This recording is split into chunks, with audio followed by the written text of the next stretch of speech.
JNU के सभी साथियों, यहाँ आके बहुत अच्छा लगा। बहुत अच्छा लगा इसलिए कि ये जो आइडिया ऑफ इंडिया है वो यहाँ आने के बाद पता चलता है कि क्या है।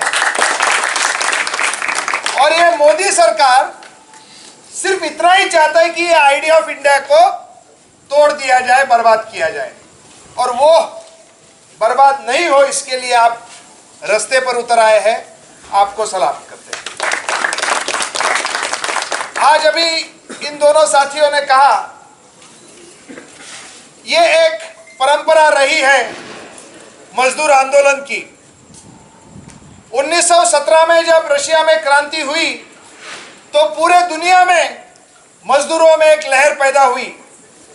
भारत पर उस वक्त ब्रिटिशों का राज था और ब्रिटेन में लेबर पार्टी की एक 1919 में मीटिंग हुई थी जिसमें उस वक्त भारत से लोकमान्य तिलक वहां गए थे, जॉर्ज बर्नार्ड शॉ भी उस मीटिंग में थे, और इंग्लैंड के खदान में काम करने वाले कोयला मजदूरों का स्ट्राइक चल रहा था और वो स्ट्राइक को दोनों ने सपोर्ट किया था।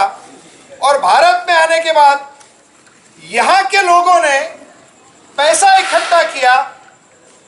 लोकमान्य तिलक का एक अखबार निकलता था केसरी करके, उसमें से आह्वान किया था, अपील किया था, और उस वक्त 2000 पाउंड यहाँ से खदान में काम करने वाले मजदूरों को दिए गए थे। 1982 में मुंबई में टेक्सटाइल के वर्कर जब स्ट्राइक पर उतरे थे दत्ता सामंत के नेतृत्व में, तब मैं कॉलेज में था, इंजीनियरिंग कॉलेज में था, और हम लोग कॉलेज के बाद में एरिया में जाकर लोगों के लिए, स्ट्राइक पर गए वर्कर्स के लिए अनाज, पैसे, कपड़े, यूटेंसिल्स जो है वो दो इकट्ठा करते थे।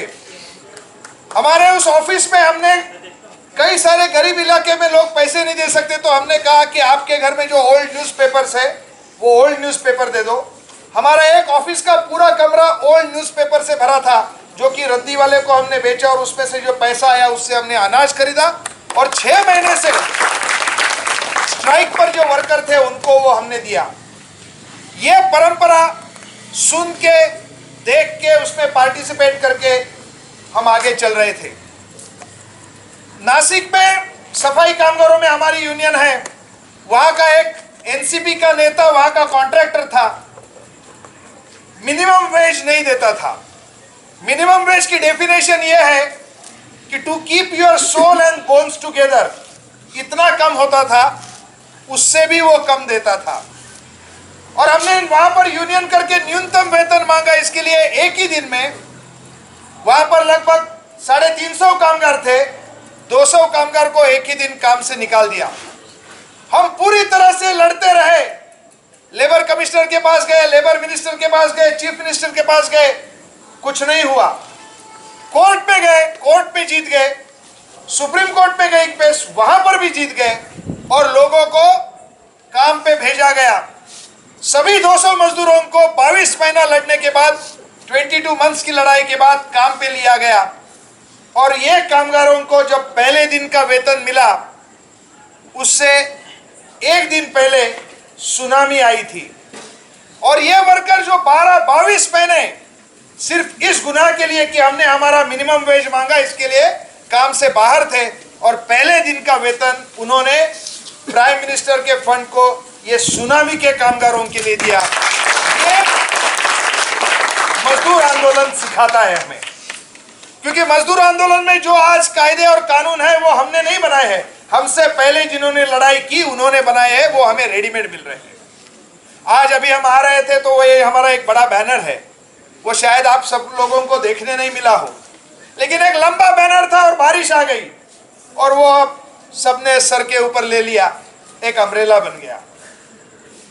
वर्किंग क्लास मूवमेंट या स्टूडेंट मूवमेंट के लिए अम्ब्रेला का काम करे, यही हम चाहते हैं।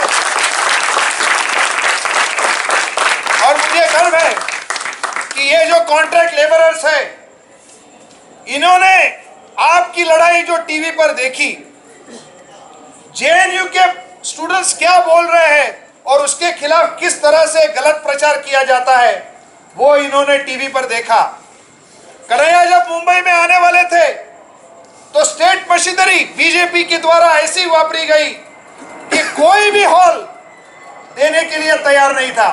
पुलिस वाले जाकर बोलते थे हॉल दो, लेकिन गड़बड़ हुआ तो हॉल दो, लेकिन पत्थर मारा तो ये तो करके तोता एक पुलिस का सब जगह पर जा रहा था और कोई हॉल नहीं मिल रहा था।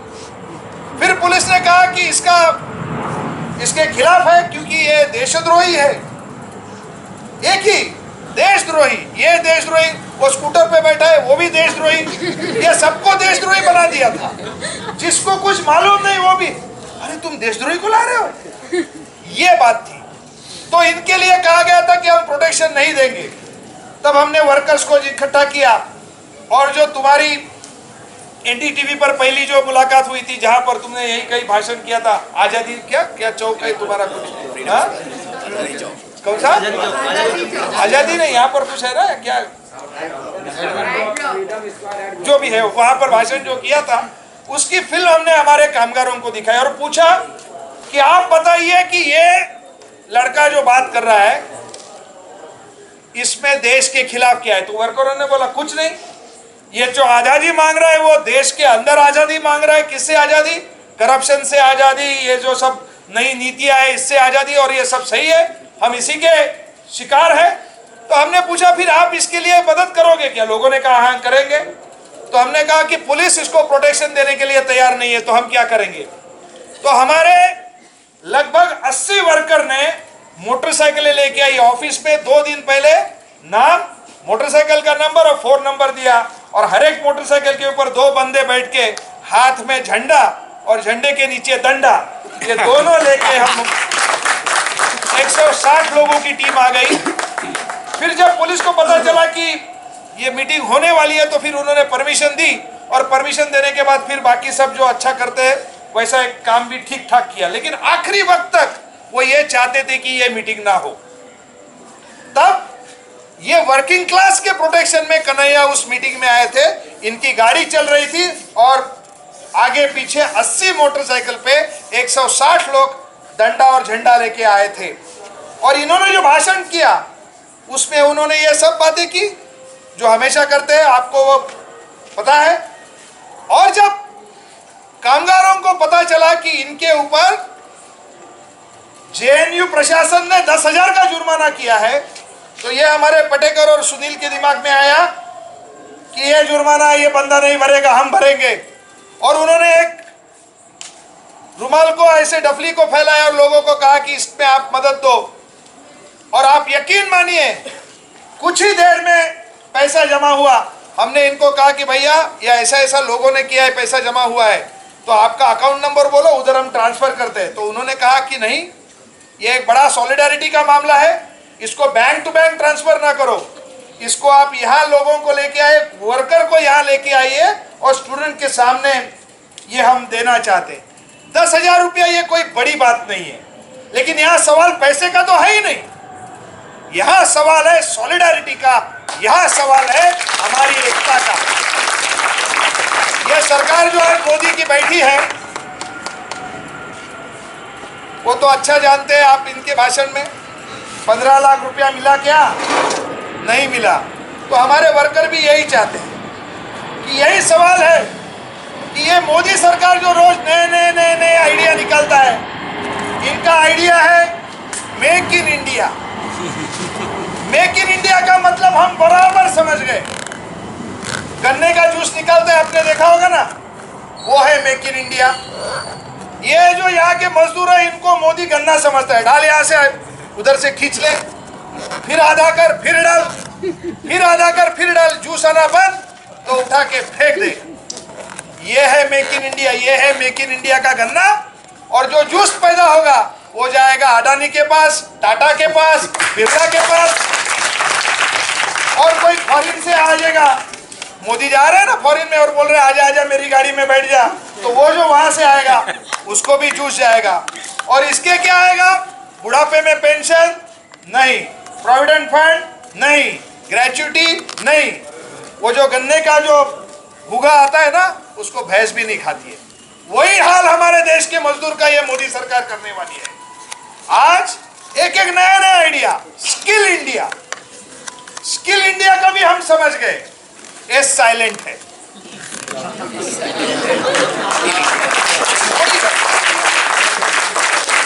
समझने में थोड़ा देर लगता है ना, वही है हमारे देश में साला समझने में थोड़ा देर लग गया। आज अभी लोग बोलने लगे हैं हमारी भूल कमल का फूल। लेकिन 15 लाख रुपया बैंक में आएगा नया, ये सब जो चल रहा था ये गुमराह करने का नीति है। ये आरएसएस वाले गुमराह करने में एक्सपर्ट है।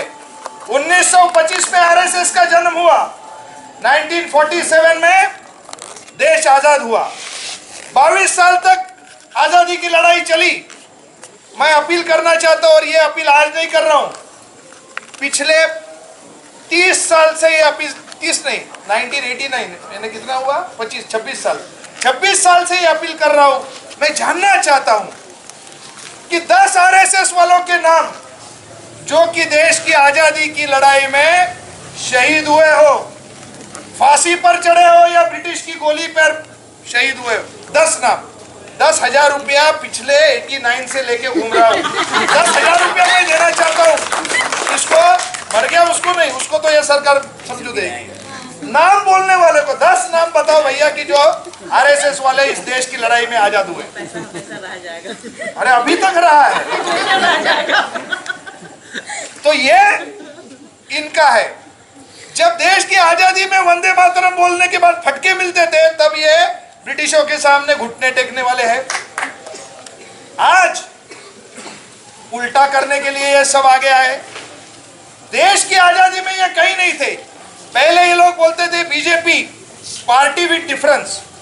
सच है, पार्टी विद डिफरेंस है। ऐसी पार्टी जो देश की आजादी में थी ही नहीं, पार्टी विद डिफरेंस है।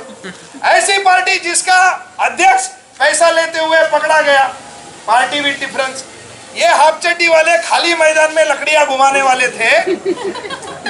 लेकिन हम लोगों की आपस की एकता ना होने की वजह से आज ये चुन के आए हैं। और चुन के आने के बाद उन्होंने हर एक काम उल्टा करना शुरू किया। हमारे देश के बनने के बाद प्लानिंग कमीशन बना था, जो कि एक समाजवादी रचना के ऊपर से प्रेरित होकर बना था, उसको पहला इन्होंने रद्द किया। कामगारों के कानून रद्द किए। और यह सरकार धड़ल्ले से आगे जा रही है। हमारे बैनर में एक फोटो है, अंबानी मुकेश अंबानी और नरेंद्र मोदी गले मिल रहे हैं, और उस पर लिखा है जब मिल बैठे तो यार, तो देश के मजदूर का हुआ है ये हाल। एक हमारा ही मजदूर गटर के अंदर उतर के उसको गटर का कचरा निकालना पड़ता है, वो है। आज ये मुंबई के जो मजदूर आए हैं, ये सरकार ने नया वेतन जाहिर किया है, जो कि है 528 रुपया महाराष्ट्र के लिए। एक भी जगह पर किमान वेतन नहीं मिल रहा है। और जो किमान वेतन की लड़ाई लड़ रहे हैं, ऐसे मजदूरों ने अपनी कमाई में से ये 10,000 रुपया देना, ये एक अलग महत्वपूर्ण काम है। और इसके लिए मैं आपके सामने पटेकर और सुनील और उनके सभी तमाम साथियों जिन्होंने ये इनिशिएटिव लिया, उनका भी अभिनंदन करना चाहता हूँ। यही है, आप सही रास्ते पर आ गए। अब सही रास्ते पर जब आ गए हैं, तब आपके साथ भी दुश्मनी होगी। जिसके साथ दुश्मनी होती नहीं है किसी की, उसके बारे में एक मैंने बचपन में कविता पढ़ी थी, एक ही बार पढ़ी थी, वो मुझे याद आती है। तुमने और तुम सबने जो दुश्मनी मोल ली है क्योंकि तुम कुछ कर रहे हो। वो कविता ऐसी है, you have no enemies you say, my friend thy boast is poor, he who has mingled in the fray of duty must have made the foes. If you have none, small is the work that you have done. You have hit no traitor on his hips. You have dashed no cup from the perjured lips. You have been a coward in the fight. ये कविता मैंने पढ़ी थी।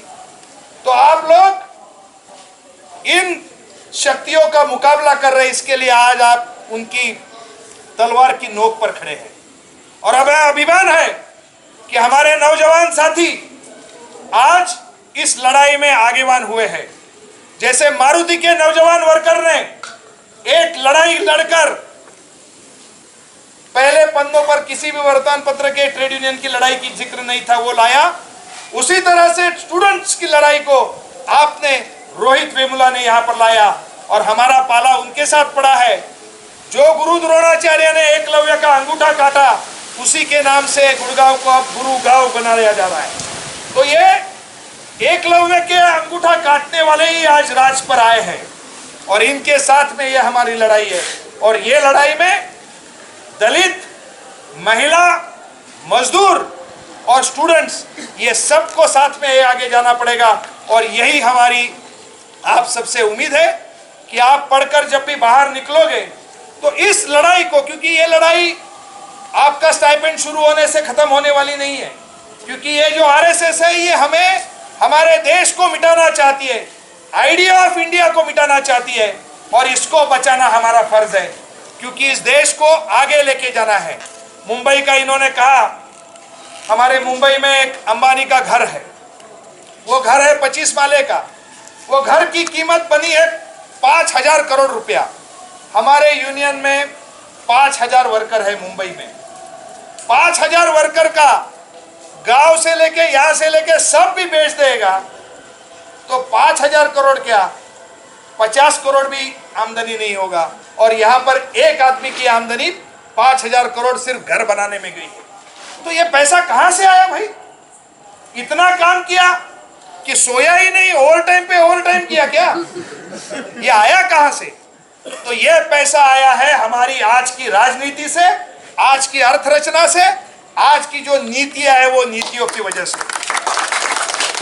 आज की नीति की वजह से हम देखते हैं हमारे मुंबई शहर में आजकल एक बिजनेस जोर से चल रहा है, वो है जिम। जिम बनाए जा रहे हैं, हर 10 बिल्डिंग के बाद एक जिम बन रही है। हमारे देश में 2 बीमारियां एक साथ है। एक बीमारी है खा खा के मोटा होना और फिर जिम में जाके पट्टे पर चलना। पट्टे पर चलने से एक कदम भी आगे नहीं जाते, उधर ही है, नीचे से पट्टा खिसक रहा है और ये भाई साहब ढुक ढुक ढुक कर रहे हैं। यानी खा खा के हजम नहीं हुआ कैलोरीज वहां जाके जला रहे हैं। और दूसरी तरफ 30% लोग ऐसा है कि जो दारिद्र्य रेखा के नीचे है, जो कि खाने के लिए दर दर भटकते हैं। और ये दोनों बीमारियों का जो जर्म है, जो इन्फेक्शन है, वो एक ही वजह से है, वो है आज की आर्थिक नीति। ये आर्थिक नीति अंबानी को ऊपर बना देती है और हमें छोटा बना देती है। और ये जो विषमता है, ये हमारे वर्किंग क्लास के लोगों के, किसानों के मेहनत से आती है। किसानों को आत्महत्या करनी पड़ रही है, वर्कर को मिनिमम वेज नहीं मिल रहा है। और एक तरफ हम देखते हैं कि इस तरह से अंबानी, अदनी, पदनी, ये पता नहीं कौन कौन से नाम नए नए आते हैं, वो उठते जा रहे हैं। तो ये जो अर्थनीति है, ये अर्थनीति की तरफ आप ध्यान ना दें। आज हमारे जितने भी पेपर है, जितने भी टीवी चैनल है, वो सब बता देते हैं कि वो पटौड़ी का एक लड़का, वो फिल्म में है, क्या नाम उसका, हाँ सैफ अली खान, उसकी अभी एक बीच में कुछ शादी हो गई थी वो कोई लड़की से, हाँ करीना से। वो करीना का पहले लफड़ा किसके साथ था? हाँ शाहिद कपूर के साथ। सबको मालूम है पूरे दुनिया को, लेकिन पूछेंगे दिल्ली का न्यूनतम वेतन कितना है, किसी को मालूम नहीं। सही बात है, किसी को मालूम नहीं। बहुत अच्छी बात है। हमारे कैंपस के अंदर ये सिक्योरिटी गार्ड है, ग्रुप 4 वाले आए हमारे मोर्चे के साथ में घूम रहे थे, वो देखो वहां पर बैठा है, आपके बारे में बात कर रहा हूं, सुन लो। ग्रुप 4 का मिनिमम वेज कितना है किसी को मालूम नहीं, पर करीना कपूर का लफड़ा किससे था, ये था, वो था, वो सबको आया। क्योंकि ये टीवी जो है वो हमारा दिमाग मेन मुद्दों से भटका कर यहाँ लगा के रखो, यहाँ का हो गया फिर आईपीएल में लगा के रखो, आईपीएल हो गया कि बीपीएल में लगा के देखो, एक के बाद एक लगा के रखो, और जो मेन मुद्दे है वो आगे नहीं आना चाहिए। और आपका जो साथी चैनल है जी चैनल, जिसके आपके ताल्लुकात बड़े अच्छे हैं, ये तो मालूम है, वो कोई एक जिंदाल करके उसके पीछे पड़ा था कि इतने करोड़ रुपया दो, ये दो। तो ये सब चैनल आज जो है ये आज की रचना के रक्षण करने वाले हैं, और ये चाहते हैं कि हम 4th स्टेट है, ये है, वो है, ये कोई नहीं है। ये पैसे वालों के दलाल और पैसे वालों ने खरीदे हुए चैनल है, ये हमारी लड़ाई को आगे नहीं करेंगे। हम हमेशा इनको भी बोला था कि बाय चांस तुमको हीरो बना दिया 15 दिन के लिए, अब वो भी शाने हो गए कि अरे इसको बहुत ही ज्यादा हीरो बनाया, अभी थे कुछ भी करो, अभी आजकल नहीं कर रहे, क्योंकि वो भी समझ गए कि ये भाई उल्टा हो गया। गए थे तुमको देशद्रोही बनाने के लिए, लेकिन हो गया ऐसा कि तुम जो पूरे हिंदुस्तान में पता नहीं थे वो हर कोने कोने में पता हो गए। तो ये चैनल वाले जो है ये हमारे पक्ष में कभी नहीं है। लेकिन ये लड़ाई आपने जो हमें अभी कहा था, इन्होंने अभी कहा था कि मैं किसान का बेटा हूं, और किसान का सबसे बड़ा ध्यान किस तरफ रहता है कि बीज बनाने में। और इन्होंने कहा कि मैं बीज बनाना चाहता हूं कार्यकर्ताओं का, कि जो पूरे यूनिवर्सिटी में नहीं बल्कि हर एक यूनिवर्सिटी में हो ऐसा बीज जो कि कार्यकर्ता स्टूडेंट हो, ये बने। यही हमारी आपसे अपेक्षा है। और ये बीज बनाने का काम बड़ा लंबा चलने वाला काम है। इसमें अगर वर्किंग क्लास, दलित मूवमेंट, विमेंस मूवमेंट और स्टूडेंट्स मूवमेंट ये साथ साथ चलेंगे तो हम देश के मेजॉरिटी को साथ लेके चलेंगे। और ये सरकार जो है ये हमारे खिलाफ हर कोई तरीके का षड्यंत्र रचेगी, हर कोई चीज़ में ये लोग काम करते रहेंगे। लेकिन हमारे भी बीच में कुछ मतभेद हो सकते हैं, मतभेद है भी, मगर हमें भी सोचना पड़ेगा कि हमारे मतभेद क्या इतने बड़े हैं कि हम आपस में इकट्ठा ना होते हुए बीजेपी जैसे नरेंद्र मोदी जिन्होंने गुजरात के ऊपर दंगे बनाए थे, नरसंहार किया था, उनको हम हमारे देश का राज करने देंगे?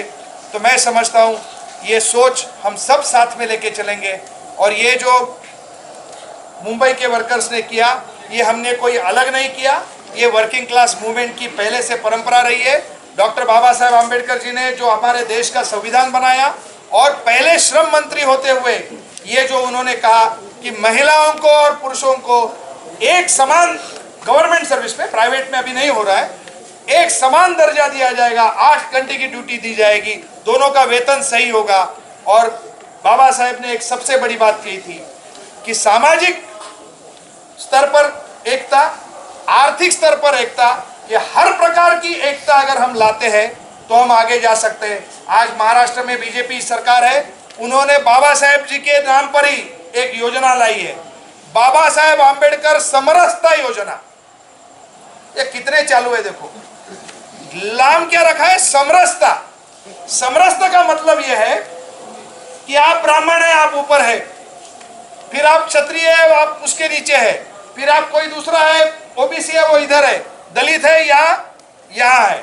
हर एक ने मान लेना कि वो ऊपर है, ये नीचे है, मैं बीच में हूं, मैं वहां हूं। अब जब मान लिया ऊपर नीचे है तो झगड़ा क्यों करने का? तो झगड़ा नहीं करने का, लेकिन ये हायरार्की मान लेना, ये है समरसता। और बाबा साहेब जी ने यह कहा था कि समरसता फमरसता ये झूठ है, समानता होनी चाहिए, इक्वालिटी की लड़ाई होनी चाहिए। और ये सरकार हर तरह से इक्वालिटी नहीं चाहती है। ये हिंदुओं को, मुसलमानों से, ब्राह्मणों को, इससे उसका, इससे हर तरह की लड़ाई कर कर ये देश को बर्बाद करके रखेगी। तो ये देश को बचाने वाले आप और हम हैं।